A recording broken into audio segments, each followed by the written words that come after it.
আসসালামু আলাইকুম। তো ভাই, বাস্তবতা কথা বলি, শুনতে খারাপ লাগতে পারে, কিন্তু এটা বাস্তবতা। তো 20 বছর অভিজ্ঞতা থেকে বলতেছি, এই প্রবাস জীবনে আছি। তো টাকা পয়সা তো জীবনে বহুত কামাইছি, বহুত দেশে দিছি। তো লাস্টে জিরো হয়ে গেছে। তো এই ভুলটা আপনারা কেউ করবেন না, যারা প্রবাসে আছেন। অবশ্যই যাই কামান, কম কামান বেশি কামান, তো কিছু কিছু টাকা নিজের কাছে রেখে দিবেন। রেখে দিলে কি আপনার ভবিষ্যৎটা অনেকটা উজ্জ্বল হবে। আর যদি আপনি না রাখেন, তাহলে আপনার ভবিষ্যৎটা অন্ধকার হবে। তো বাস্তব জিনিসটা ভাই এটাই। আপনি প্রবাসে আছেন 2 টাকা পয়সা কামানোর জন্য, আপনি সব টাকা পয়সা দিয়ে দিবেন ফ্যামিলিতে। ভালো দেন, সমস্যা নাই, ভালো। কিন্তু আপনি যাই কামান, সামান্য কিছু আপনি নিজের কাছে রেখে দিন। আপনার যে পরবর্তী আপনার জীবনটা সুন্দর হবে। আর যদি না রাখেন না,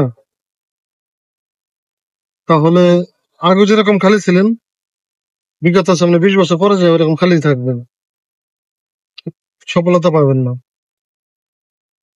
তো প্রবাস জীবনে যারা আছেন, এই ভুলটা বারবার করবেন না। এই ভুলটা করলে কি হয়, আপনি সফলতা পাবেন না। আর আপনার কষ্ট কষ্টই থেকে যাবে। তো সময় থাকতে যাই কামান, তো কিছু কিছু রেখে দেন, আপনার জন্য ভালো হবে। ভবিষ্যতে আপনার কষ্ট হবে না।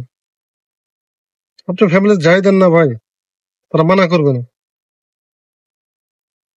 কিন্তু ওই কথাটা অনেকজনের ভালো না লাগতে পারে, খারাপ লাগতে পারে যে ভাই কি বলে। তো এটাই বাস্তবতা। আপনি যদি কিছু কিছু রেখে দেন না, আপনার জীবনে পরবর্তীতে আপনার কষ্ট হবে না, কোনো সমস্যায় ভুগবেন না।